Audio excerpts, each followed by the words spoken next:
Last class में work पढ़ाया है, आज शुरू करेंगे पावर। पावर क्या है जी? पावर है वर्क डन अपॉन टाइम। पीछे से शोर आ रहा है, बातें नहीं करेंगे। Work done per unit time is called as what? Power. ये पावर होती है। दैट्स इट, ये है बस। चलो थोड़ा समझते हैं, थोड़ा सा और। वर्क डन का फॉर्मूला होता है फोर्स और डिस्प्लेसमेंट का डॉट प्रोडक्ट, हाँ या ना? एफ डॉट एस क्या आएगा? वर्क डन आएगा। एफ एस कॉस्ट नहीं है, वर्क डन आ जाएगा। अच्छा, एस अपॉन में टी क्या होता है? यानी वर्क डन को मैं क्या लिख सकता हूं? एफ डॉट, यानी मैं लिख सकता हूं F into V into cos theta. मैं लास्ट लेक्चर में भी बोला था, मैं भी दोबारा रिपीट कर रहा हूं। आप लोगों को आगे की पढ़ाई करने के लिए chapter number 6, 7, 8, 9 and so on 5 चीजें आनी चाहिए। पहला, डिफरेंशिएशन, इंटीग्रेशन, क्वाड्रेंट रूल वाला जो लेक्चर था एक वो, vector, addition and subtraction and product. अगर तुम्हें 5 चीजें आती हैं तो पिछला चैप्टर तुमने पढ़ा है, नहीं पढ़ा है, पीछे वाला पोर्शन आता है, नहीं आता है, काम चलेगा, अच्छा चलेगा। जैसे ये बोला F dot V. F dot V क्या है? Dot product of force and velocity. Dot product of force and velocity is what? F V cos theta. तो ये हम लोगों ने पढ़ रखा है। अच्छा, यूनिट की बात कर लेते हैं। इसकी यूनिट क्या बनी? जूल। इसे क्या बनी? ये क्या बना? जूल। जूल पर सेकेंड को बोला वॉट, WATT, वॉट। वाट नहीं, वॉट। सही है। ये इसकी SI यूनिट है, जूल पर सेकेंड बोल या फिर वॉट बोल। अच्छा, एक यूनिट और होती है किलोवाट। जनरली किलोवाट बड़ी फैमिलियर यूनिट है। किलो का मतलब होता है 10 to the power 3, 10 to the power 3 watt. Larger unit of power. एक सुना होगा शायद तुम लोगों ने, हॉर्स पावर। क्या? हॉर्स पावर क्या है? Unit of power which is equal to 746 watt. 746 watt, ये वैल्यू गिवन है। दैट्स इट, ये पावर था। इसमें इतना ही पढ़ना है हम लोगों को। देखो आपकी बुक में ये लिखा हुआ है क्या? डायमेंशन फॉर्मूला वगैरह सब बोलो, वो तो हो जाएगा यार। सही है क्या?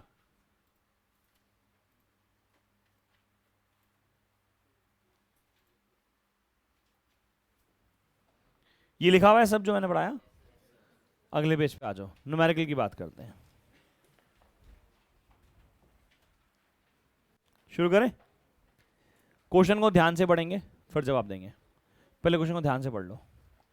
पेज नंबर है इसका 8, क्वेश्चन नंबर 12.14। ध्यान से पढ़िएगा।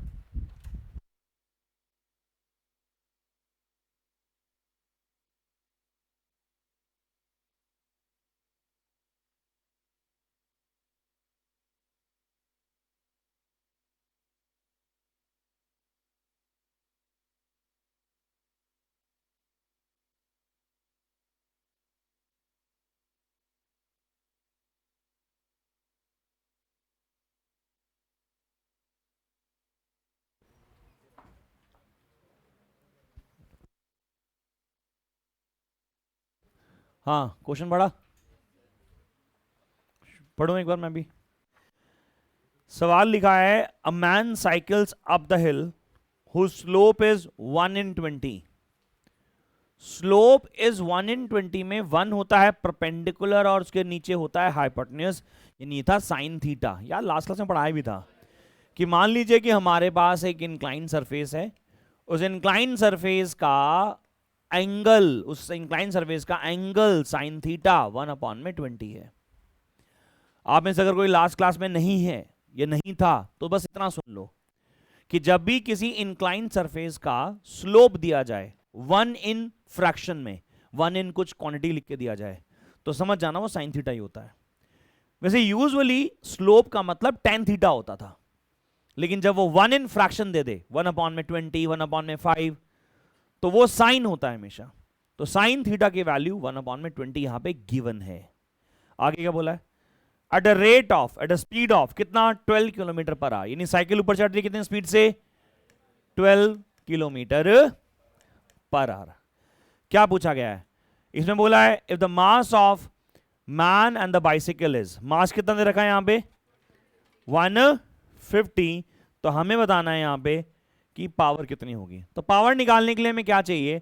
पावर निकालने के लिए हमें चाहिए क्या? फोर्स और वेलोसिटी। फोर्स और वेलोसिटी। फोर्स कितना लगाना पड़ेगा? देखो यहां पे इसका वेट, इसका मास m है, तो वेट कितना लगेगा यहां पे mg। तो ये एंगल अगर थीटा है तो ये एंगल भी कितना होगा? अच्छा कोई बता सकता है ऐसा क्यों? देखो ये एंगल यहां पे थीटा है, ये एंगल होगा 90, होगा 90 माइनस, तो ये कितना होगा? ताकि टोटल सम कितना हो जाए। चलो ये अगर ये mg है तो ये होगा mg cos और ये होगा mg, तो बॉडी के ऊपर नीचे की तरफ एक फोर्स लग रहा है mg sin थीटा। अब अगर मेरे बॉडी पे फोर्स लग रहा है इस तरफ mg sin थीटा, तो इसको ऊपर ले जाने के लिए मुझे मिनिमम कितना फोर्स लगाना पड़ेगा? इतना लगाना पड़ेगा। यानी इस पे ऊपर कितना फोर्स लगा? F की वैल्यू लगी mg। अच्छा वेलोसिटी भी इसी डायरेक्शन में है, फोर्स भी इसी डायरेक्शन में है, तो अगर मुझे निकालनी है पावर, तो पावर का फॉर्मूला है F डॉट V, यानी क्या? F into V into cos zero. Cos zero क्यों किया सर आपने? सेम डायरेक्शन में है ना, तो सेम डायरेक्शन में तो सिंपली डॉट जीरो हो गया। बोलो ना क्या आ गया? F into V. F दे रखा है, हाँ कितना निकाल लिया मैंने? mg sine theta into velocity. बोलो तो सही, साइन थीटा कितना दे रखा है? 1/12 इंटू जी की वैल्यू 10 ले लूं, कितना लिया जी का वैल्यू वैसे? अच्छा साइन थीटा 1/20 दे रखा है, हाँ मैं कह रहा हूं जी की वैल्यू क्या लिया? 9.8 ले रखा, 9.8 मल्टीप्लाई बाय मास कितना है 150। वेलोसिटी कितना है? वेलोसिटी है 12 किलोमीटर पर आवर। हाँ भाई 12 किलोमीटर पर आवर को मीटर पर सेकंड में कन्वर्ट करने के लिए 5/6 दूनी 12, 6 दिए 18, कितने आ गए 10/3 मीटर पर सेकंड, तो 10/3 यहां आ गया। आंसर हो गया, सॉल्व कर लिया। सिंपल ही तो था। अरे वर्क डन का फॉर्मूला जो था, वर्क डन का जो फॉर्मूला था F डॉट एस, उसको टाइम से डिवाइड करा, पावर मिल गया, एस अपॉन टी को v कर दिया, F डॉट v बन गया पावर का फॉर्मूला। यूनिट क्या है यहां पे? यूनिट जूल पर सेकेंड या फिर, सही तो है। क्या लिखा हुआ यूनिट तुम्हारे बुक में? छोड़ो, इजी है, पावर समझ में आता है। वर्क डन अपॉन में टाइम इज पावर। करो आगे चलो।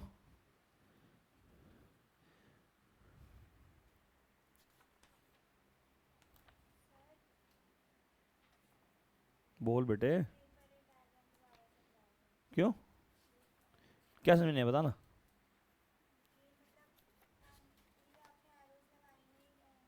कौन से एरोज?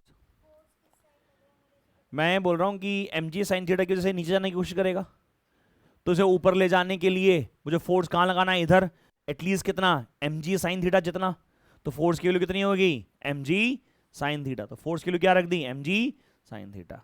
फोर्स इधर लगाया, बॉडी का मोशन भी इधर ही हुआ, तो फोर्स और वेलोसिटी की डायरेक्शन क्या है? सेम, इसलिए cos 0 लगाया। सही है क्या? आ गया समझ में?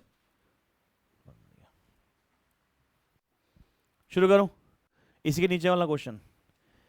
क्वेश्चन नंबर है इसका 12.15 की जगह 16, पहले 16 करेंगे। पहले क्वेश्चन मार्क करो, इंपॉर्टेंट।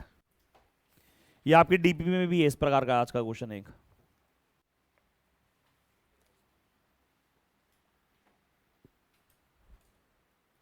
क्वेश्चन को ध्यान से पढ़ो।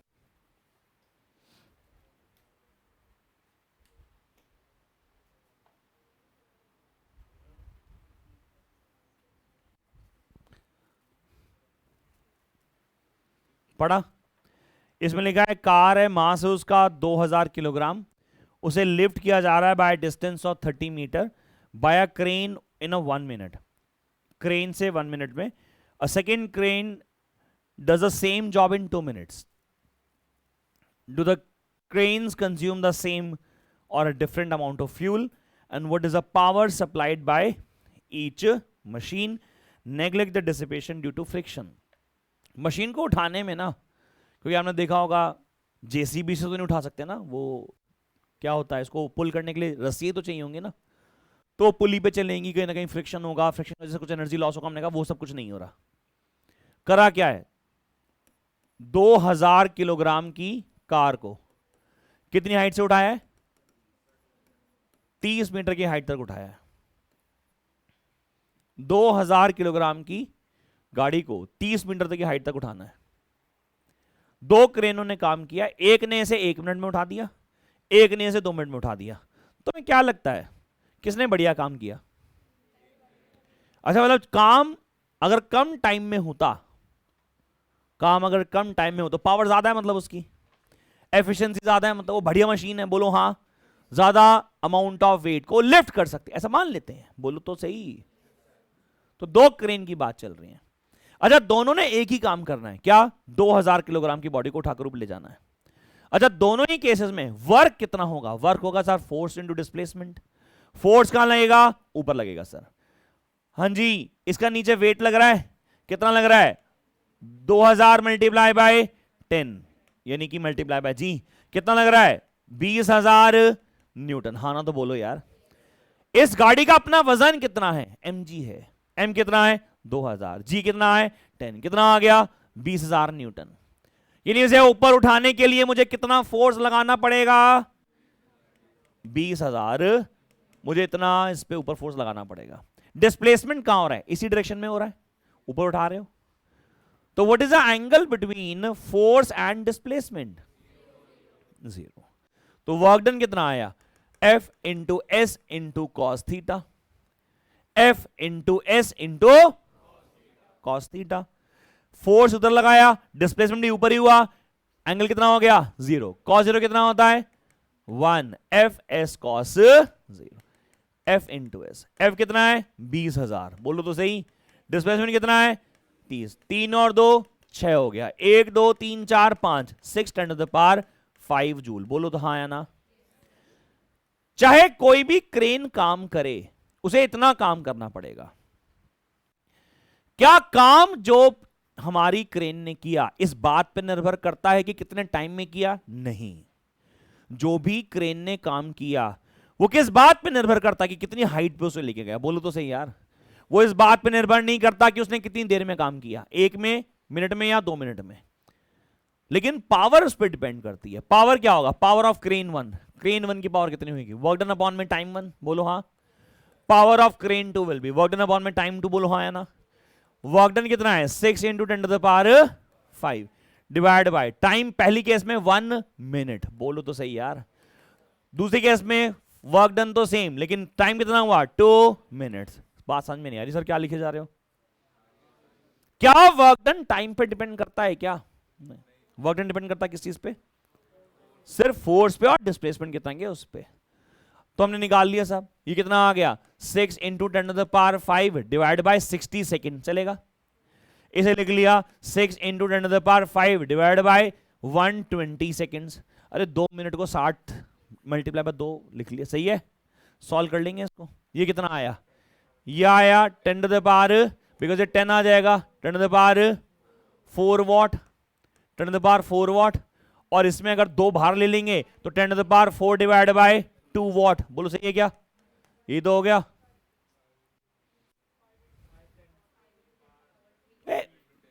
ठीक है ना, एक ही तो बात है। अबे मैंने 2 बाहर निकाल लिया। बे मैंने 120 को क्या लिख लिया? मैंने 120 को लिख लिया 2 इंटू 60। सही है ना। और इसको ऊपर मैंने 10 टू द पावर 4 लिखा ही है, तो 1 अपॉन में 2 10 टू द पावर 4 ही तो बनेगा। लिखना चाहोगे तो लो लिख लो, 0.5 into 10 to the power 4 watt. सही तो है। यानी दोनों केसेस में पावर अलग अलग है कि नहीं है? किसमें ज्यादा पावर लग रही है? इस वाले में। तो क्या तेल ज्यादा कंज्यूम होगा इसमें? नहीं, बिकॉज तेल कितना खर्च होगा इस बात पे निर्भर करता है कि वर्क कितना होगा। क्या ये दोनों same amount of fuel consume करेंगे? यस। रीजन बताओ। Because the amount of fuel consumed depends upon the amount of work done, not on the power delivered. इसका power delivered ज्यादा, इसका कम है, ये कम है ना पावर, ये पावर डिलीवर कम किया है, इन इसकी एफिशिएंसी क्या है, कम, इसकी एफिशिएंसी क्या है, ये फर्क है, लेकिन they will consume same amount of fuel. चला चेक करो ये सारा लिखा हुआ है कि बुकट में, ये तो बड़ा अलग से लिखा हुआ है, ये इतना अलग सा कैसे है? ओ जी की वैल्यू मैंने 9.8 की जगह 10 ले लिया, वहां पे 9.8 लिया हुआ है, बोलो तो सही, बाकी सारा सेम ही है। वहां पे लिखा हुआ है, जो लास्ट स्टेटमेंट है मेरे लिए वो इंपॉर्टेंट है, उसमें लिखा हुआ है since the work done by each crane is same, fuel consumed by the each crane will be same. लिख लो एज, लिखो वहां पे as work, sorry as fuel consumed, as fuel consumed by crane depends upon, as fuel consumed by crane depends upon, fuel consumed by crane depends upon amount of work done by, amount of work done by crane, not on power, not on power, not on power।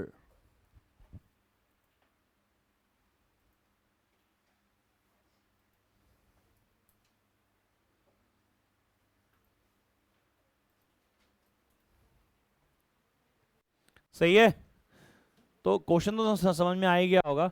जी की value 9.8, तेरे पास booklet नहीं क्या है? हाँ, और तेरे पास है? तो पहली बार है क्लास में, और तू नहीं आता, तो कौन है? आपका नाम क्या है? अरे वाह, बहुत सुंदर नाम है। लास्ट क्लास में था कृष्णा, तू था? समझ में आ रहा है कुछ ये?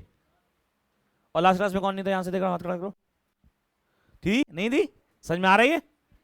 वीडियो दे रखा है? अच्छा, वो तो एक ही बात है, वीडियो तो थी बेटा, समझ में आ रही है? ठीक है, चले आगे। एक बहुत इजी सा सवाल कर रहा हूं, मुझे बायो वाले बच्चे की हेल्प चाहिए क्योंकि मुझे बायो नहीं आता, खुद ही लग रहा, कहता ये करेगा ये। हाँ, तुम्हें से कोई बायो का बच्चा? हाँ, अरे तुम वो मुझे ना कुछ ना टर्मिनोलॉजी सीखनी है, दिल की बातें होनी है अभी। किसकी बातें हो रही हैं? दिल की बातें हो रही हैं। जब दिल धड़कता है, अबे साइंटिफिक भाषा में बात कर रहा हूं कुत्तो, जब दिल धड़कता है तो धड़कन का मतलब compression and expansion of heart होता है। जैसे दिल इतना होता है, मुट्ठी जितना होता है, वो हम दिल दिखाते हैं ना ऐसे वाला, ऐसा नहीं होता, असली में देख लो तो प्यार से विश्वास उठ जाए, ऐसा होता दिल। तो जब हार्ट कंप्रेस हो जाता है तो उसमें जितना भी ब्लड होता है, यानी कि हम उसको फ्लूइड बोलेंगे आज के बाद, फ्लूइड, जो भी उसका फ्लूइड है वो बाहर निकल जाएगा, और जैसे ही ये एक्सपैंड करेगा वापस तो फ्लूइड अंदर आ जाएगा, करेक्ट? तो compression of heart leads to the ejection of fluid from heart to outside system, और एक्सपेंशन मतलब वापस हमारा फ्लूइड जो है वो हार्ट में आ रहा है। इस स्थिति में जब फ्लूइड हमारे आर्टरीज में से, वेन्स में से पास कर रहा होता है तो वो कुछ प्रेशर एक्सर्ट करता है on the walls of the arteries and veins. उस प्रेशर का नाम सिस्टोलिक, और ये तो 10th में पढ़कर आए हो शायद, नहीं पढ़ा? चलिए पढ़ रखा है, चलिए बहुत बढ़िया। ये सबको समझ में आ रहा है मैं क्या बोल रहा हूं? बोलो तो सही। दिल की बातें चल रही हैं, दिल की धड़कने की बातें चल रही हैं।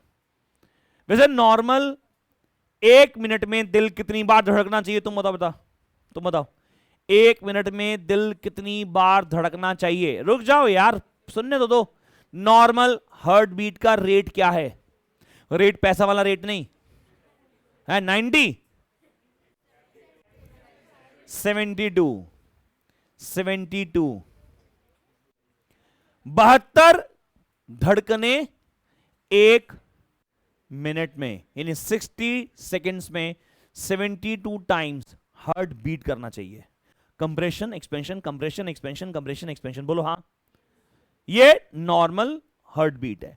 कभी तुम भागो, तुम रनिंग करो, हार्ट बीट बढ़ जाती है, तो हो सकता है वो 80-90 तक पहुंच जाए, और पता चले बढ़ते बढ़ते वो 150 हो गई तो तुम चले जाओगे। ऐसा नहीं होता? रनिंग के टाइम पे हार्ट बीट नहीं चेंज होती?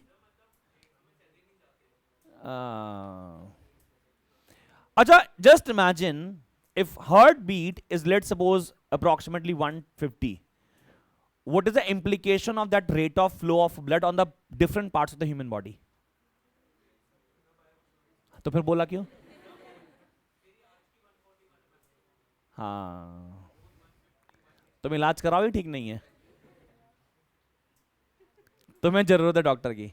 मतलब मरेगा नहीं, of course, it will create complications. हाँ, तुम कुछ कह रहे थे? चलो, कोई मरता नहीं वैसे, ऐसे कोई भागते भागते मर गया, उसेन बोल्ट भाग रहा था चला गया, कभी नहीं होता। हाँ, बट देयर में भी सीरियस कॉम्प्लिकेशंस अगर वो गलत तरीके से बढ़ रही है। चलो भाई सुनो, मैं बात कर रहा था कि दिल के धड़कने की बात कर रहा था। होता क्या है कि मैं ब्लड का प्रेशर, जैसे हम वो पट्टा बांध देते हैं हाथ पे, और हम लोग ब्लड का प्रेशर मेजर करते हैं, तो ब्लड का प्रेशर आप लोगों ने सबने ऐसा सुना होगा, ऊपर का प्रेशर, नीचे का प्रेशर। तुम बताओगे बेटा, क्या नाम है तुम्हारा?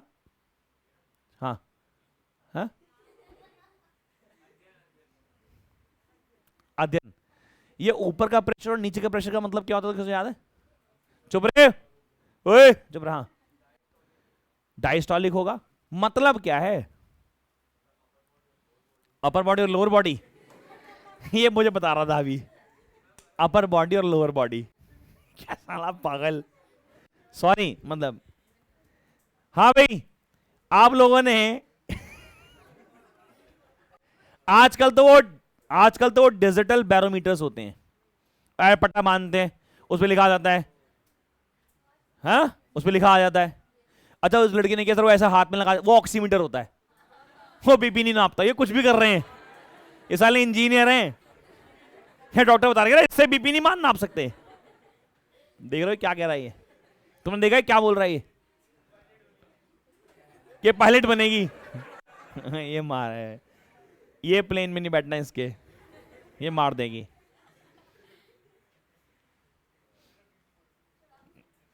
सुन, दोबारा सुनो। पहले जो थर्मामीटर हुआ करता था ना, उसमें ना मरकरी का एक ट्यूब होता था अंदर, और मरकरी इसमें रेज करती थी, मरकरी रेज करती थी। हम लोग दो जगह मरकरी रेस की हाइट निकालती कि कहां कहां कितनी कितनी हाइट है। दो प्रोसेस है दिल के धड़कने की, कंप्रेशन और एक्सपेंशन। कंप्रेशन के टाइम पे फ्लूइड बाहर निकलेगा, और एक्सपेंशन के टाइम में फ्लूइड अंदर जाएगा। मुझे किसी बायो वाले बच्चे से पूछना है, कंफर्म करना है, सिस्टोलिक कब और डायस्टोलिक कब? कंप्रेस हुआ, कंप्रेशन हुआ, फ्लूइड बाहर निकला, फ्लूइड बाहर निकला, स्पीड ज्यादा होगी क्या? जब हार्ट कंप्रेस हुआ, सुनो बे, जब हार्ट कंप्रेस हुआ तो फ्लूइड बाहर निकला। फ्लूइड फ्लो करेगा किसमें? वेन्स में, आर्टरीज में? हाँ, आर्टरीज के बाद वेन्स में, आर्टरीज के बाद वेन्स में, करेक्ट। तो यहां लगाया तो यहां पे आर्टरी है, वेन है?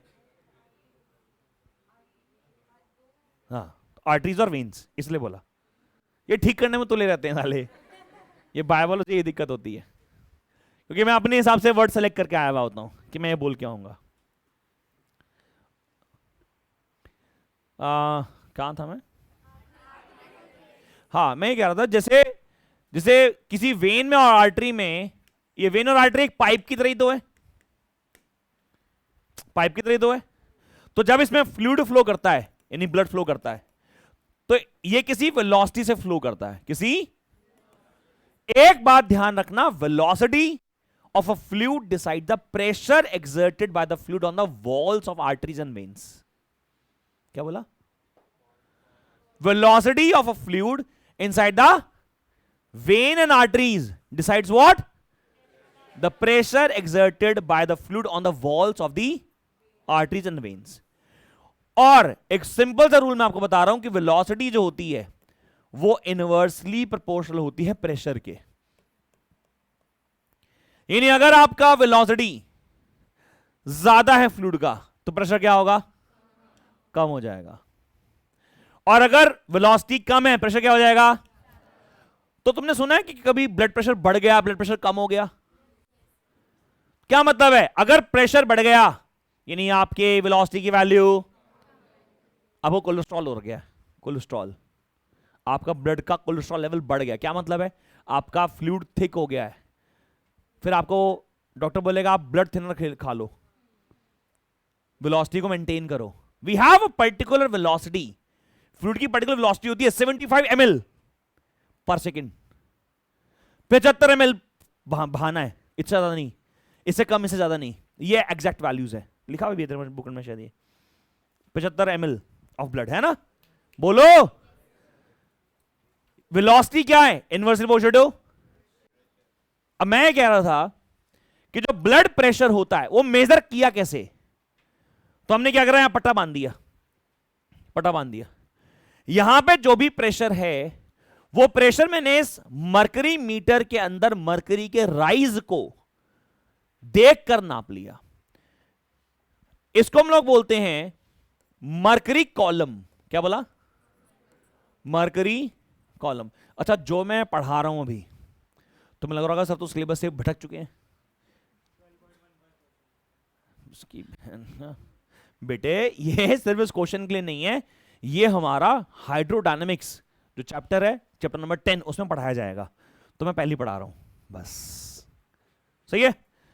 मरकरी कॉलम, मरकरी कॉलम क्या है? ध्यान दे पीछे वाले, मरकरी राइज करेगी, ये एमएम है, एमएम है यानी मिलीमीटर स्केल है। एमएम स्केल कितना? Millimetre scale.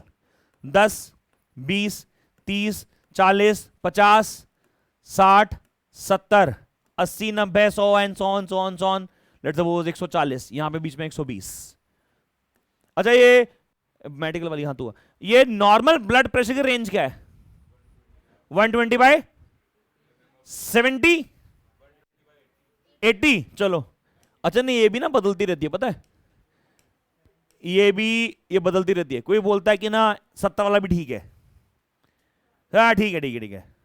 कोई कहता है 125 हुआ है, ठीक है ब्लड प्रेशर, यानी कि 120 से ज्यादा कुछ हुआ तो डेंजरस है क्या?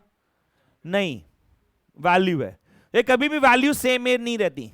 आप अभी ब्लड प्रेशर चेक करो, मेरा ज्यादा मिलेगा, क्यों? बोल रहा हूं फ्लू ज्यादा है। हाँ, प्रेशर एक स्टैंडर्ड वैल्यू मान ली 120 और 80 होना चाहिए। 120 क्या? 120 mm of HG column, 120 mm of HG column. 120 mm को सिस्टोलिक बोला है, डायस्टोलिक? सिस्टोलिक। यानी जिस टाइम हार्ट कंप्रेस हुआ, जिस टाइम हार्ट और फ्लूइड निकला बाहर, उस टाइम आपके आर्टरीज और वेन्स में इतना प्रेशर था जिस वजह से मरकरी चढ़ते चढ़ते चढ़ते चढ़ते कहां तक पहुंच गई? 120 तक पहुंच गई। बोलो सही है क्या?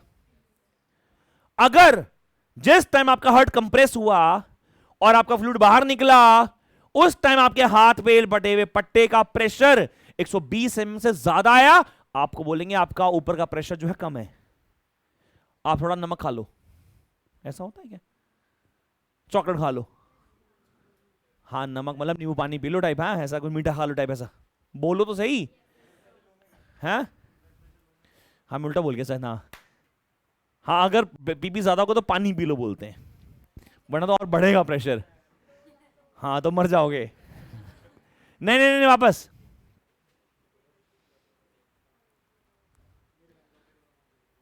ओ भाई चल, तेरी बहन का बाद में बात करेंगे। ठीक है ठीक है, समझ में आया क्या? सिस्टोलिक क्या है? ब्लड, हमारा हार्ट कंप्रेस हुआ, कंप्रेस हो गए, फ्लूइड बाहर निकला, जिस स्पीड से बाहर निकला उसने कुछ प्रेशर क्रिएट किया, बोलो हाँ। वो प्रेशर की वैल्यू की वजह से अगर मरकरी हमारा 120 mm तक चढ़ गया, इसके अंदर कौन भरा हुआ है? मरकरी। कौन भरा हुआ है? अगर मरकरी 120 तक चढ़ गया, आपका ब्लड प्रेशर ऊपर का ठीक है। अब हमारा हार्ट एक्सपैंड होने लगा, फ्लूइड अंदर जाने लगा, बोलो सही है क्या? ये कौन सी प्रोसेस है? ये है डायस्टोलिक प्रोसेस, डायस्टोलिक। इस टाइम में आपका मरकरी केवल अगर 80 mm तक चढ़ा तो उस टाइम प्रेशर ठीक है। यानी आपने compression of blood, sorry compression of heart और एक्सपेंशन ऑफ हार्ट के टाइम पे लगने वाले ब्लड के प्रेशर की एक वैल्यू दे दी 120 बाय 80। कुछ समझ में आ रहा है मैं क्या बोल रहा हूं? तो जब मैं बोलता हूं मेरा ब्लड प्रेशर 140 बाय 90 है, आप कहोगे सर आपका ब्लड प्रेशर ज्यादा हो रहा है थोड़ा सा, क्योंकि जिस टाइम आपका हार्ट कंप्रेस हो रहा था, जिस टाइम आपका हार्ट कंप्रेस हो रहा था, उस टाइम आपकी मैक्सिमम रेंज हो सकती थी 120 mm ऑफ एचजी कॉलम। यानी आपका मरकरी कहां तक चढ़ना चाहिए था? 120 तक। आपका मरकरी कहां तक चढ़ रहा है? आपका ब्लड प्रेशर ज्यादा है। क्या प्रॉब्लम है इसमें? प्रॉब्लम है सर, हमारे बॉडी पार्ट्स को एक पर्टिकुलर अमाउंट के लिए इतना ही अमाउंट ऑफ फ्लूइड चाहिए, एक्सेसिव नहीं और कम नहीं। दिमाग में ज्यादा रेट से फ्लूइड जाने लगे, क्लॉट होगा, कम जाने लगे, ब्लड कम पहुंचा माइंड पे 2 सेकंड के लिए, क्या होगा? हैमरेज। बोलो। तो इसलिए बोला था ब्लड प्रेशर नॉर्मल होना चाहिए। जैसे आप कह रहे हो ना आपका ज्यादा है, आपका क्या ज्यादा है? बीट्स पर मिनट कितनी है इस टाइम पे? देखना, अब नॉर्मल हो गई होगी 80। ये ठीक है सर, इतनी होती है। आप 140 बोल रहे थे यार, होती होगी, हो सकती है, वो घड़ी में दिखा भी रहा है। ठीक है सर, इतना नहीं, मेरे को इतना बायो आता ही नहीं सर। चले, ठीक है।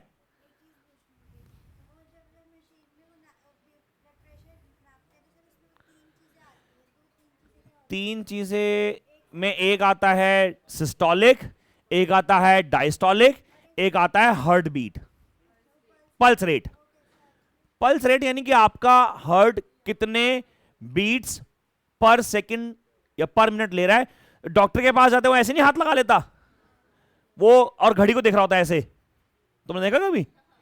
वो घड़ी क्या कर रहा है? वो टाइम मतलब टाइम कैलकुलेट कर रहा है, वो नंबर ऑफ सेकंड्स कैलकुलेट कर रहे हैं, और नंबर ऑफ सेकंड्स के साथ वो नंबर ऑफ पल्स या नंबर ऑफ बीट्स कैलकुलेट कर रहे हैं।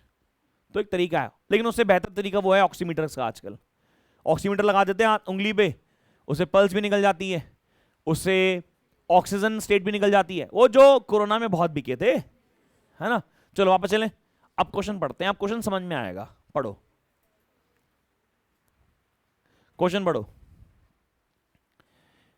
क्वेश्चन में लिखा है A human heart discharges कितना? 75 ml of blood at each beat। कितना? 75।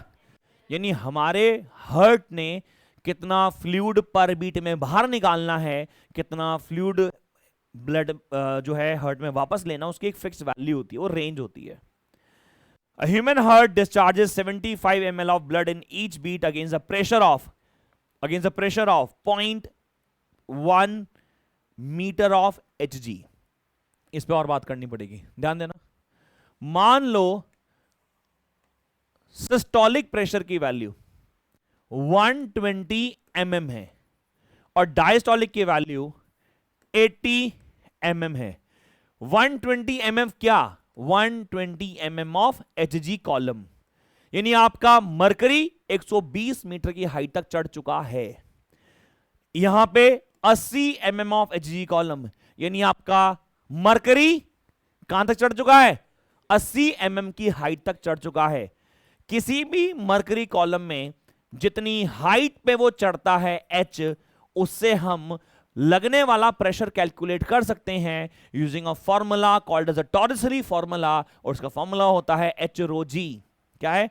H rho g, where H is the height up to which that mercury rises, rho is what? Is the density of mercury, and g is what? Acceleration due to gravity. For example, अगर इसके लिए निकालूंगा तो pressure की value कितनी आएगी? Pressure की value आएगी H rho g, H की value 120 into 10 to the power -3।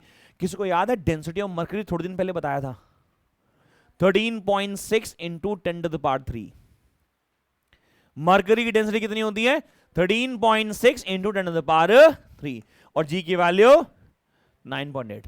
Similarly इस टाइम प्रेशर कितना होगा, एच रो जी, बोलो कितना होगा, 80 into 10⁻³ density of mercury 13.6 10⁻³ multiply by 9.8। तो ये प्रेशर होता है उस टाइम पे। यानी कि हम लोग बड़े शॉर्ट में बोल रहे हैं कि आपका ब्लड का प्रेशर जो 120 mm है, 120 mm मतलब क्या, कि उसने इतना प्रेशर क्रिएट कर रखा है, पी कुछ रो जी, बोलो हाँ, पी की वैल्यू 120 mm, रो की वैल्यू 13.6 10⁻³, जी की वैल्यू 9.8, 80 mm है आपका ब्लड प्रेशर नीचे का। तो क्या मतलब है इसका, नीचे का मतलब पता क्या होता है, नीचे का मतलब होता है एक्सपेंशन के टाइम पे, यानी डायस्टोलिक, बोलो ना यार। और ऊपर वाला क्या मतलब क्या होता है, सिस्टोलिक, यानी कंप्रेशन के टाइम पे। तो ऊपर का और नीचे का ये मतलब होता है, क्योंकि जिस टाइम वो कंप्रेस कर रहा होता है, जब उस टाइम वो कंप्रेस कर रहा होता है उस टाइम प्रेशर की वैल्यू ज्यादा होती है, जिस टाइम वो एक्सपैंड कर रहा होता है, फ्लूइड अंदर ले रहा होता है, उसमें प्रेशर की वैल्यू कम होती है, इसलिए उसे ऊपर का प्रेशर और नीचे का प्रेशर बोल देते हैं। ऐसा नहीं कि lower part of the body and upper part of the body, ऐसा नहीं होता। बोलो सही है क्या, यानी प्रेशर का फॉर्मूला क्या होता है, एच रो जी। एच क्या है, height to which mercury is raised, rho क्या है, डेंसिटी ऑफ मरकरी, जी क्या है 9.8। अब समझो इस क्वेश्चन में क्या लिखा हुआ था, 75 ml ब्लड निकला हर एक बीट में, और प्रेशर कितना हुआ वहां पे, 0.1 मीटर ऑफ एच जी, यानी प्रेशर की वैल्यू 0.1 मीटर और एच जी का मतलब है एच रो जी के हिसाब से एच की वैल्यू 0.1, डेंसिटी की वैल्यू 13 10⁻6 10⁻³ और जी की वैल्यू 9.8। हाँ या ना, नहीं समझ में आ रहा सर, अरे प्रेशर का फॉर्मूला एच रो जी होता है ना यार। एच रो जी में क्या कि साहब मरकरी कितना राइज किया, उन्होंने बोला कि साहब जब हमारे ह्यूमन हार्ट से 75 ml ब्लड निकल रहा है, कितना, 75 ml ब्लड निकल रहा है हर बीट में, तो प्रेशर की वैल्यू है 0.1 m ऑफ एच जी, यानी कि 0.1, यानी कि हाइट कितनी रेज कर रहा है वो 0.1, मरकरी 13.6 10⁻³ और जी की वैल्यू 9.8। बात समझ में आई कि नहीं आई, कितना पानी, कितना वॉल्यूम निकल रहा है ब्लड का, 75 ml, कितना, तो इतना फ्लूइड अगर आपके हार्ट से निकलेगा हर बीट में तो आपका कॉरस्पॉन्डिंग प्रेशर इतना होगा, उस क्वेश्चन में बोला गया है। तो सवाल पूछा गया है, सवाल देखो, calculate the power of a heart assuming the pulse frequency to be 80 beats per minute. हर एक मिनट में 80 बीट्स हैं, हर एक मिनट में 80 बीट्स हैं। क्वेश्चन थोड़ा थोड़ा समझ में आया। क्वेश्चन क्या चल रहा है कि 75 ml ब्लड बाहर निकल रहा है, 75 ml ब्लड बाहर निकल रहा है, सिस्टोलिक की डायस्टोलिक, सिस्टोलिक डायस्टोलिक, सिस्टोलिक है। कितना है प्रेशर की value, 0.1 meter of, 0.1 meter of Hg का मतलब कितना भाई, ये प्रेशर की यूनिट क्या होती है, न्यूटन अपॉन में मीटर स्क्वायर यानी पास्कल।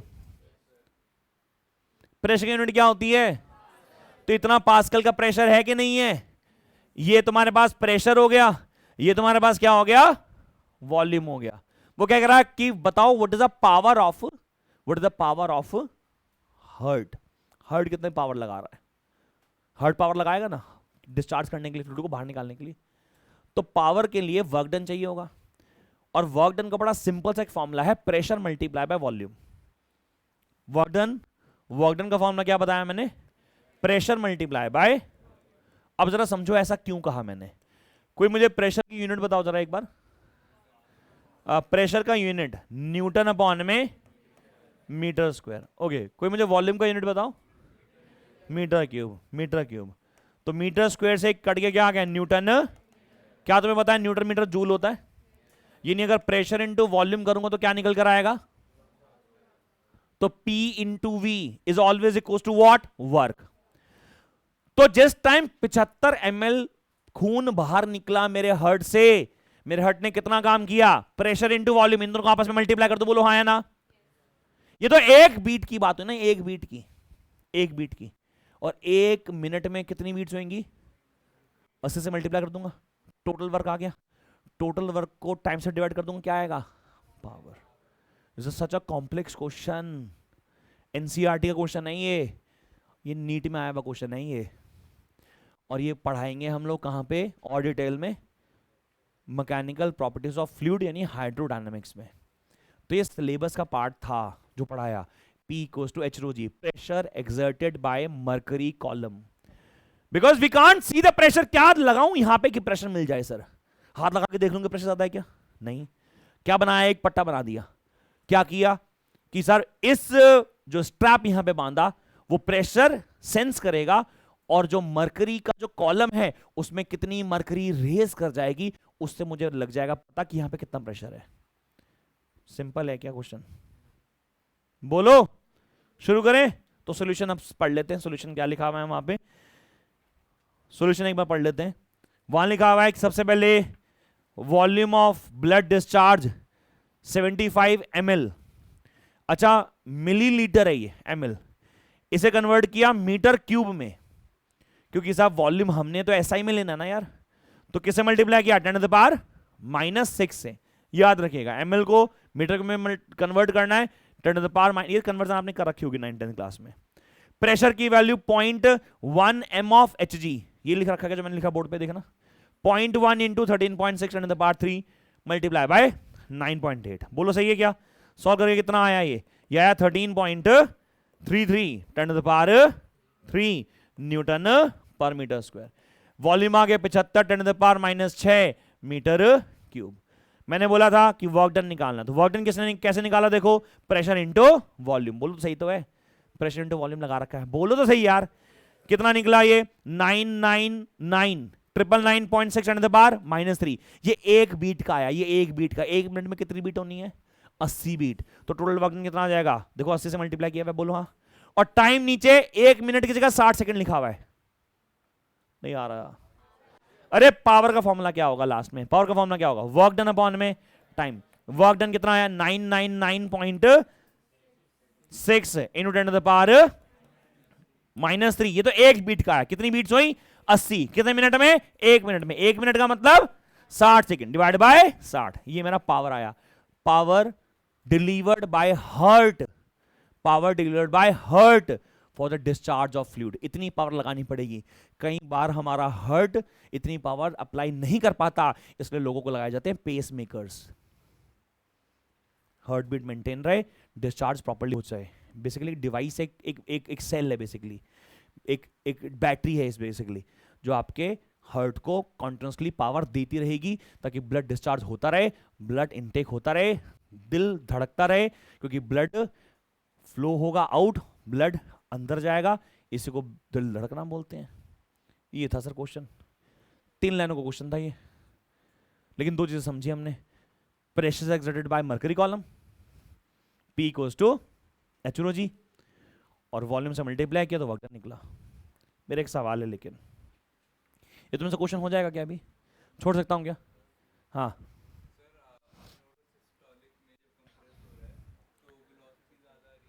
नहीं नहीं नहीं नहीं नहीं, उल्टा होगा. हाँ, वेलोसिटी कम होगी, प्रेशर ज़्यादा होगा. फिर डायस्टॉलिक के केस में वेलोसिटी ज़्यादा होगी, प्रेशर कम हो जाएगा. 80 उधर 120. mm ऑफ Hg कॉलम, mm ऑफ Hg कॉलम, नॉर्मल ब्लड प्रेशर का रेंज कितना है? 120 बाय 80. 120 mm ऑफ Hg कॉलम, 80 mm ऑफ Hg कॉलम. यही है क्या? ये नॉर्मल ब्लड प्रेशर है. आज के बाद जब तुम्हें कोई बोले 120 mm ऑफ Hg कॉलम, तो तुम क्या समझ जाओगे कि कितना प्रेशर लग रहा है? अगर आपको बोला गया 120 mm ऑफ Hg कॉलम, तो कितना प्रेशर लग रहा है? 120 into 10 to the power -3. Density 13.6 10 to the power 3. G की वैल्यू, यानी लिखा ऐसा जाता है, लेकिन एक्चुअल में तो ये है ना. अच्छा, वैसे कितना कंफर्टेबल बनाया ना साइंस को, बायो साइंस को. देखो ना, अगर आपको बोलते हैं आप कितना प्रेशर, आप समझ ही नहीं पाते, तो उन्होंने लेबलिंग कर दी. इसको बोलते हैं ट्रांसड्यूसर. ट्रांसड्यूसर, किसी एक फिजिकल क्वांटिटी को दूसरे के टर्म्स में लिख देना. आपको बोला जाए कि आपका ब्लड प्रेशर इतना है, आप सोचोगे पता कितना ज्यादा है. आप कितना प्रेशर है यार? 120 10 टू द पावर -3 13.6. तो बहुत ज्यादा है. तो कैलकुलेटर लेके बैठे रहोगे. तो क्या बोल दिया? 120 है. आप समझाओगे कि हाँ 120 है, मेरा ब्लड प्रेशर ठीक है. आप सोचो ना ये वैल्यू कैलकुलेट करके कितनी आएगी? मल्टीप्लाई कर लोगे ना. करना कितनी कैलकुलेट आएगी? 120 इंटू 13.6 इंटू 9.8. ये तो कट ही गया ना. कितना है मल्टीप्लाई करके? बोलो। नहीं है। हाँ 15 इतना, ये क्या है न्यूटन पर मीटर स्क्वायर, इतना है ना? बोलो। हम कहेंगे हमारा ब्लड प्रेशर इतना है, लगेगा यार 1 2 3 4 5, वैसे ही मर जाएगा। अब तो मरने की बात क्यों कर रहा है? तो सांख्यांक वर्णन होता है कि इतना प्रेशर बढ़ गया कि मर गया। तो ऐसे बोला था मैंने, यार तुम कहीं सीरियस लोग, कहता है मेरा तो 140 में तो मर जाऊंगा आज। सुनो, तो ये टॉपिक जो है वो हाइड्रोडायनेमिक्स के लिए बड़ा इंपॉर्टेंट है, पढ़ाना जरूरी था, बिकॉज ये क्वेश्चन एग्जाम में पक्का आएगा, 101% आएगा ये क्वेश्चन। चलो आगे। पावर खत्म हो गया सर यहाँ पे। पावर में बस इस वजह से क्वेश्चन थोड़ा सा फंसता है मेरा ये, क्योंकि मेरे को ये पढ़ाने में थोड़ा टाइम लग जाता है, लेकिन समझ में तुम लोगों को आ ही गया थोड़ा थोड़ा सा। शुरू करूँ आगे। एक क्वेश्चन ले लेते हैं छोटा सा, पेज नंबर 9 पे, ये भी कर ही लेते हैं, बड़ा इजी सा क्वेश्चन है। लिखा elevator can carry a maximum load of 1800 kilogram. एक एलिवेटर लिफ्ट बोलते हैं उसको, एक लिफ्ट है, उस लिफ्ट ने 1800 किलो का वजन उठाना है। लिफ्ट में ना रस्सियां होती हैं, सिस्टम बंधे होते हैं, वो खींच रहा होता है। तो लिफ्ट कार जिसके अंदर हम जाते हैं उसको हम लिफ्ट कार बोलते हैं टेक्निकली।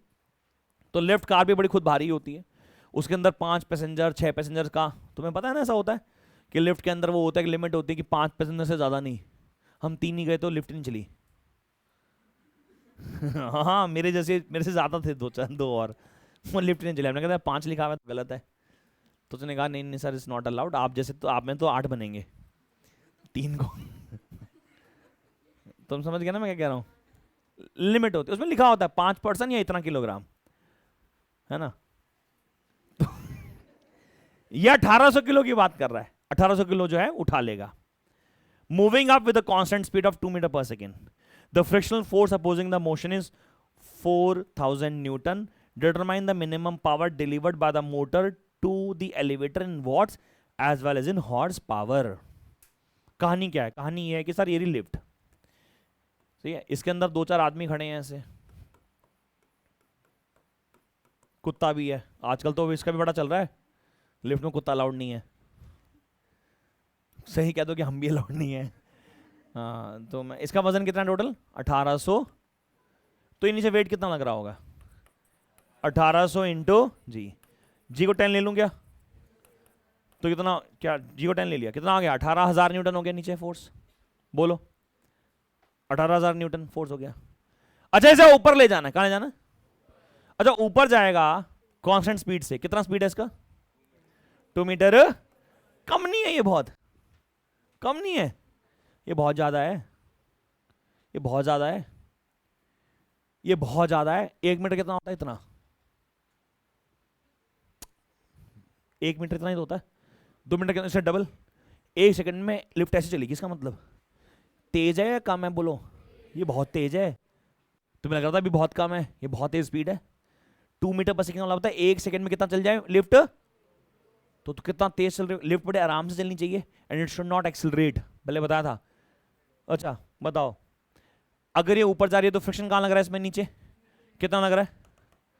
4000 न्यूटन। हाँ जी, अपना खुद का वेट नीचे 18,000, फ्रिक्शन फोर्स कितना?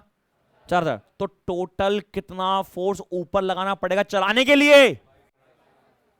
तो ऊपर अप्लाइड फोर्स कितना होगा?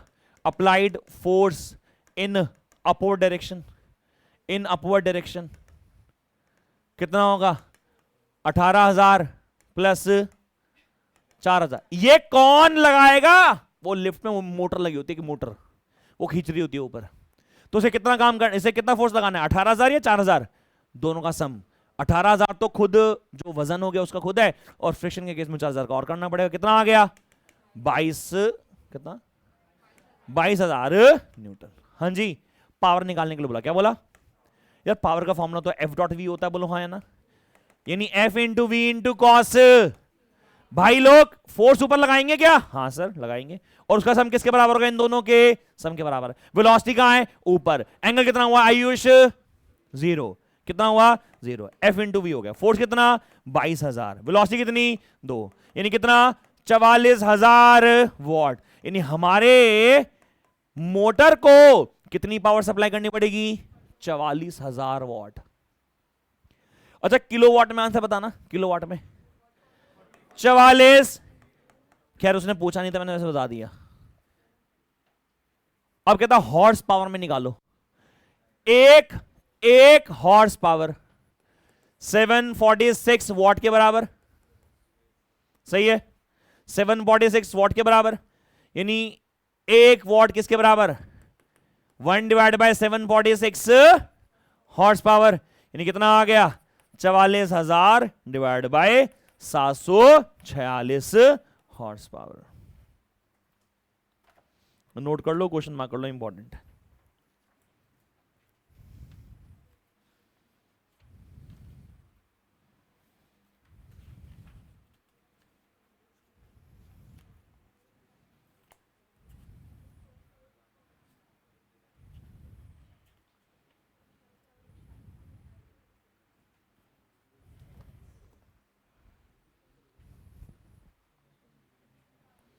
अध्ययन क्या नाम है, आर्यन अध्ययन, क्या नाम है तेरा, अध्ययन नाम है। तेरे को समझ में नहीं आता क्लास में कुछ भी आता है, इसको नहीं आ रहा, ये आज पहली क्लास में आए तो हम उम्मीद भी नहीं कर रहे, तो चिल कर दो, क्लास में मिलके जाइए तुम मुझसे।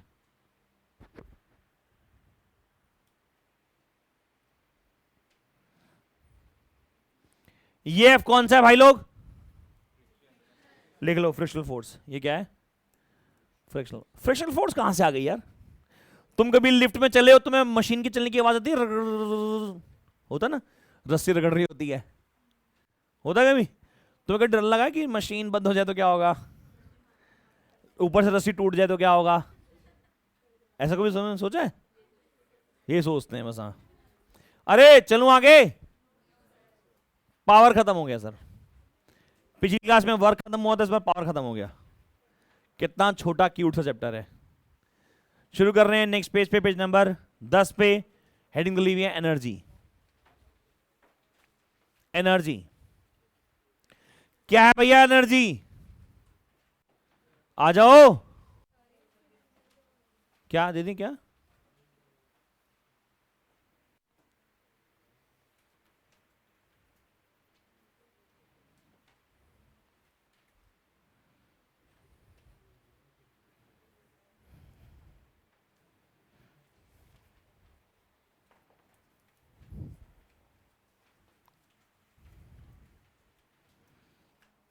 चलो अगला टॉपिक एनर्जी है। चैप्टर का नाम तुम्हें पता है, वर्क पावर एनर्जी।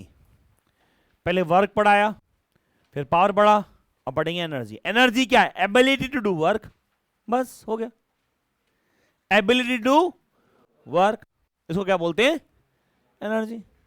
अलग अलग प्रकार की होती है एनर्जी। अगर कभी बॉडी के मोशन की वजह से हो तो काइनेटिक बोलते हैं। एनर्जी कभी बॉडी के हाइट के चेंज की वजह से, जैसे कि मान लीजिए मैं सरफेस ऑफ अर्थ पे खड़ा हूं तो मेरे पास कोई पोटेंशियल एनर्जी नहीं है, अगर मैं हाइट पे चला जाऊं तो मुझ पे पोटेंशियल एनर्जी है एच, सॉरी हाँ मतलब mgh, मैं उल्टा बोल रहा था,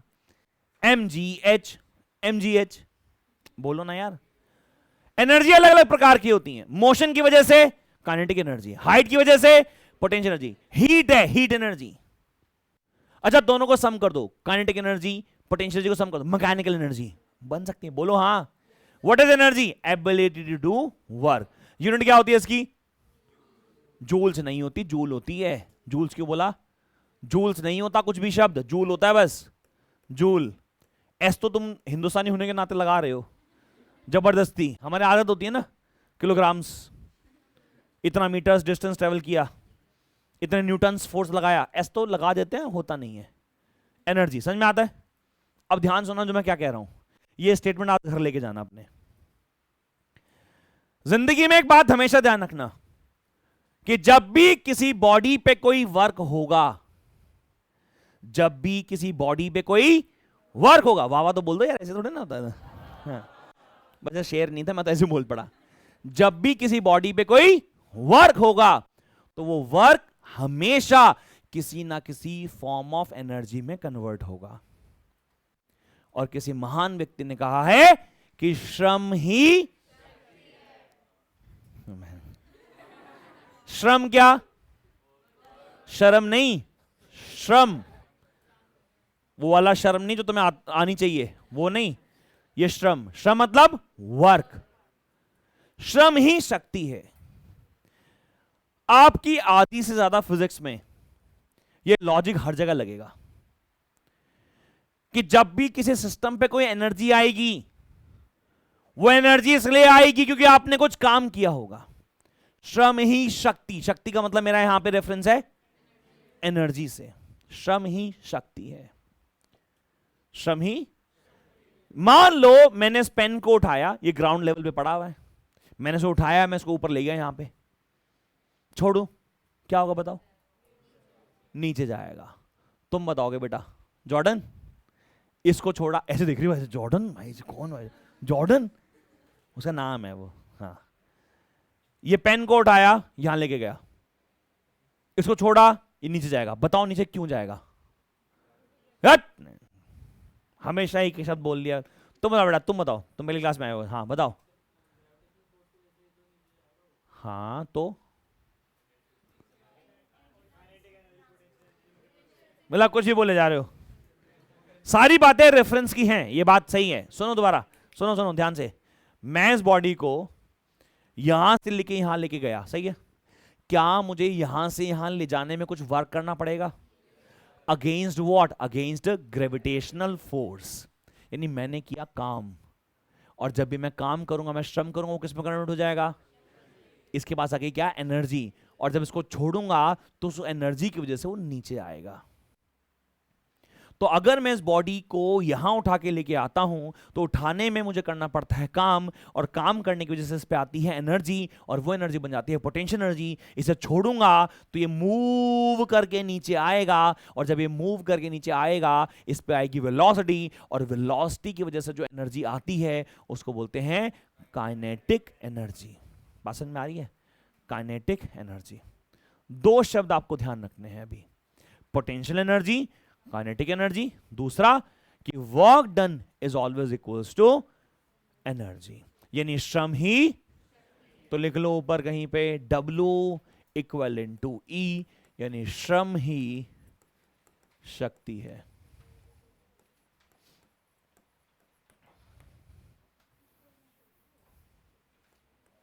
इक्वलेंसी है, इक्वल नहीं, इक्वलेंसी है। W बराबर E।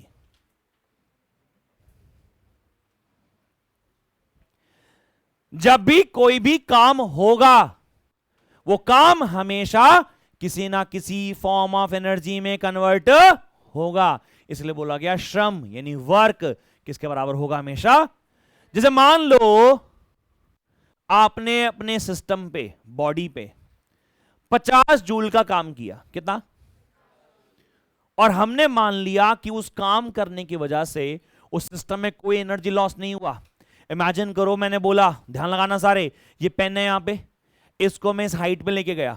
जब मैं इस पेन को इसको इस हाइट पे लेके गया, इस हाइट पे ले जाने में मुझे इस पे 50 जूल का काम करना पड़ा। कितना? मुझे पता है ये वर्क एनर्जी में कन्वर्ट हो चुका है, एनर्जी का नाम है पोटेंशियल एनर्जी। तो क्या तुम मुझे बता सकते हो इस पे कितनी जूल पोटेंशियल एनर्जी है? जवाब है 50 जूल, बिकॉज जो भी मैंने काम किया वो काम किस में कन्वर्ट हो गया?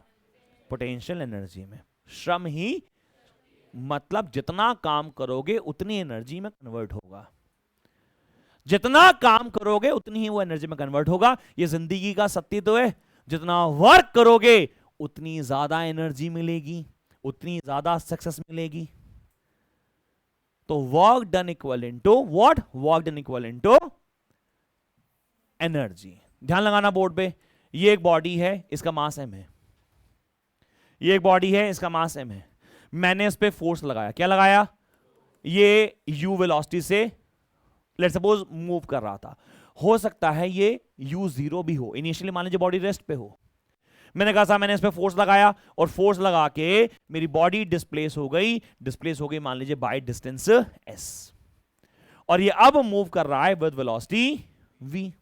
तो मैंने इस पे काम किया, हाँ किया। W कितना हुआ? वर्क डन का फॉर्मूला क्या होता है? F into S into cos theta. Force इधर लगाया, डिस्प्लेसमेंट भी इधर हुआ, वर्क डन कितना हो गया? F into S into cos 0 कितना आ गया? F into S. सही है क्या? बोलो सही है। अच्छा, इक्वेशन ऑफ मोशन लगा रहा हूं, third equation of motion. Third equation के हिसाब से v square minus U square equal to कितना हुआ? v की वैल्यू v, u की वैल्यू 0 equal to 2as, v square equal to 2as। सही है क्या?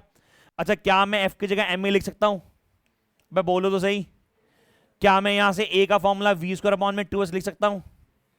क्या मैं a को यहां सब्स्टिट्यूट कर सकता हूं? बिल्कुल कर सकते हो। तो वर्क डन का फॉर्मूला क्या आया? m into V square upon में 2s into S, S cut गया, कितना आ गया? Half mv। अब जरा ध्यान सुनना मैं क्या बोल रहा हूं। मैंने किसी बॉडी पे फोर्स लगा के उसे चलाया तो उसका मोशन हो गया, उसमें आ गई वेलोसिटी, तो उसके पास आई कौन सी एनर्जी? काइनेटिक। और काइनेटिक एनर्जी का फॉर्मूला बन गया हाफ mv स्क्वायर, बिकॉज ये जो मैंने वर्क किया यही तो कन्वर्ट हो जाएगा किसके अंदर? एनर्जी के फॉर्म में। तो काइनेटिक का फॉर्मूला क्या याद कर रखा है तुम लोगों ने? आज से पहले कि तुमने काइनेटिक एनर्जी का फॉर्मूला कभी डिराइव नहीं किया था, 9th क्लास में नहीं किया था शायद।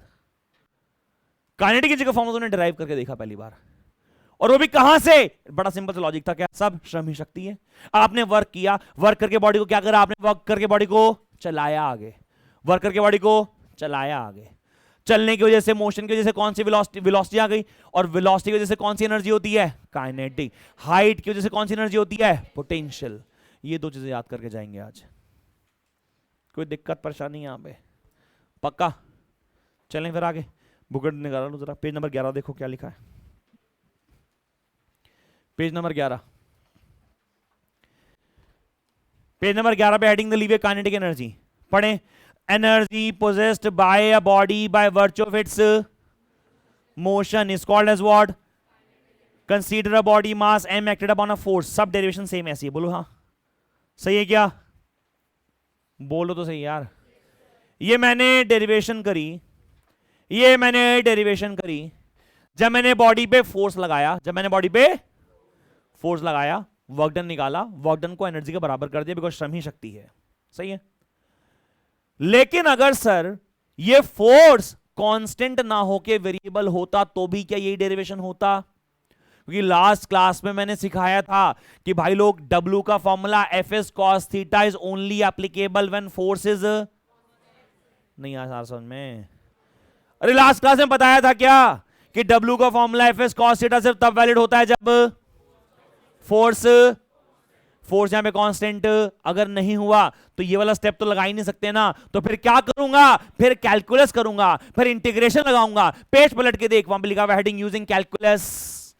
क्या लिखा हुआ? Using calculus method. लेकिन वहां पे लिख लो कैलकुलस क्यों इस्तेमाल कर रहे हो? बिकॉज फोर्स की वैल्यू कांस्टेंट नहीं है। लिख लेना here F is variable, here F is variable. Force क्या है यहां पे? वेरिएबल है। ये तुम्हारे दिमाग में कुछ जा भी रहा है? सब समझ में आया तुम लोगों को? लास्ट पार्ट है, ध्यान से सुनना। बॉडी का मास m था, फोर्स लगाया, डिस्प्लेसमेंट हुआ, बॉडी यहां आ गई। कितना डिस्प्लेसमेंट हुआ? s अमाउंट से। कितने अमाउंट से? s अमाउंट से। मैंने कहा एक काम करो कि बॉडी को डिस्प्लेस करो थोड़ा सा, यानी कि ds से थोड़ा सा डिस्प्लेस करो। आपको अल्टीमेटली 0 से लेके s तक लेके जाना है बॉडी को। हमने कहा एक काम करो, छोटा सा वर्क डन निकालो। कैसे निकालो?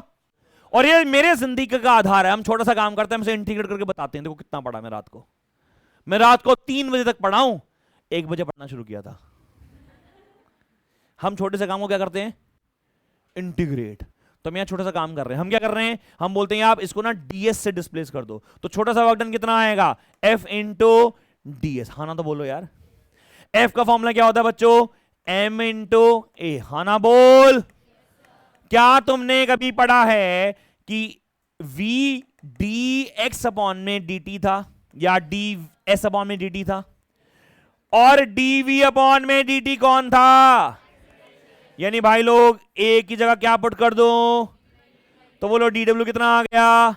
या क्या sir m into dv by dt multiply by, लेकिन सर ds अपॉन में dt क्या होता है? यानी m into v into dv। ये छोटा वर्क डन होगा, छोटा वर्क डन। लेकिन मुझे तो निकालना टोटल वर्क डन, तो क्या करूं इसको?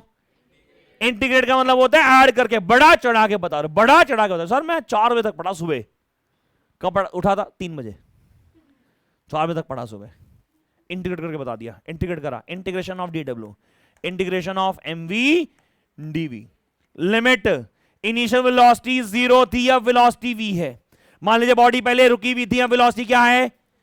हाँ जी, m बाहर आएगा, w is equals to m बाहर आया, integration of v dv, v की पावर 1। इंटीग्रेशन करना आता है क्या? यह आएगा v स्क्वायर अपॉन में, लिमिट आएगी 0 से v। सॉल्व करूंगा, यह आएगा हाफ बाहर m बाहर, v स्क्वायर माइनस 0 का स्क्वायर, कितना आया? Half m। और कोई महान बोल गया कि श्रम ही, तो श्रम किसके बराबर है? करंट की जगह किसके बराबर आ गया? Half mv। चाहे कैलकुलस से कर ले चाहे इक्वेशन से, रिजल्ट तो सेम ही आएगा। एग्जाम में कौन सा करके आओगे? रीजन क्या? बिकॉज हम मान के चलेंगे कि जरूरी नहीं कि फोर्स कांस्टेंट हो, फोर्स वेरिएबल भी होगा। बुकलेट का पेज नंबर 12 इनकम्प्लीट है, पूरा कर लो। आगे क्लास में मिलेंगे संडे को सुबह 10:30 बजे।